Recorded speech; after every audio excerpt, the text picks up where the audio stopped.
Ekkanzu kyambalo ekitanyulwa ennyo mu Buganda era ekyatongozebwa okuba ekyambalo ky'abasajja mu Buganda.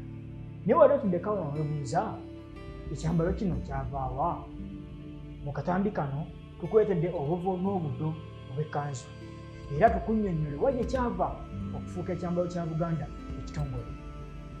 Okuva edda n'edda bajjajjaffe baalina ekyambalo ekitongole nga lwe lwali olubugo, naye olw'enkyukakyuka y'ensi twafuna ekyambalo ekirala ekyali kitukagana n'omutindo ogwaliko mu biseera ebyo nga ekkanzu.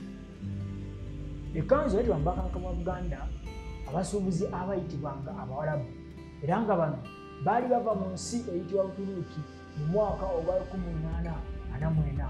Mu biseera ebyo Ssekabaka Ssuuna ye yali ku Nnamulondo. Ebbanga bwe yajja liyita abasuubuzi bano baatoneranga Kabaka ebirabo era nga muri eyo mwe mwali ekkanzu, essuuka awamu n'embira.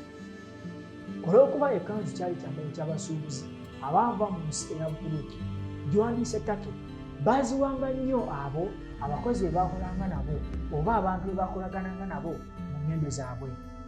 Ennyambala eno mu butongole yasibuka mu nsi eyitibwa Buturuuki oba Turkey era Abawarabu abayitibwa ba Oman Arabs kwe kugireeta mu Buganda. Awo ku mulembe gwa Ssekabaka Mwanga ekkanzu yeeyongera ddala okubuna mu Bwakabaka bwonna. Abantu baatandika okugyettanira okugyambala naye nga tennafuuka kyambalo ekitongole eky'Obwakabaka. Baagyambalanga ne baggyako emiragiro egy'enjawulo okubayamba okubataasa ku bunyogovu mu biseera eby'obunyogovu. Naye ku mulembe gwa Ssekabaka Daudi Chwa ng'akyaddeko mu Bungereza yasanga ekyambalo ekiyitibwa ekkooti era n'akyagala nnyo. Awo n'alyoka akireeta mu Bwakabaka nakyo ne kyegatta ku kkanzu. Mu biseera ebyo nno abantu baali batandise okwetungira amakanzu gano kubanga baali bayize okugawunda mu nkola ey'enjawulo. Baagateekako eminagiro egy'enjawulo n'ekkooti n'egattwako kwe kukola ekyambalo ekitongole eky'Obwakabaka. Aho nno ng'emaze okulongozebwa mu mulembe gwa Kabaka Daudi Chwa, ekkanzu kyateekebwako n'emizizo egy'enjawulo nti togikwatako ng'otambula oba togiwanirira kubanga kyayigirizanga abantu abambadde ekyambalo eky'ekitiibwa beegendereza mu buli kye bakola era nga bakkakkamu kuba singa wamala nga tambula yakuteganga. Ekkanzu ey'Omuwarabu awamu n'ey'Omuganda erimu enjawulo nno. Ekkanzu ey'Omuwarabu eba ekoma wakati mu ntumbwe naye ate ekkanzu ey'Omuganda etambula ddala mpaka wansi n'eyika n'engatto ebiseera ebimu.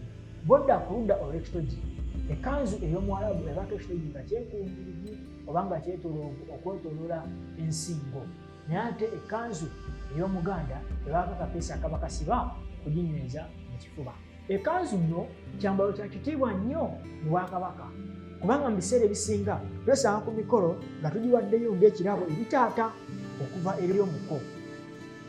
Yatuuka n'okukozesebwa mu ttaka nga eweebwa nannyini ttaka okuva eri ab'ebibanja nga ebirabo nga ensimbi enkalu eziba ziweereddwayo nannyini kibanja.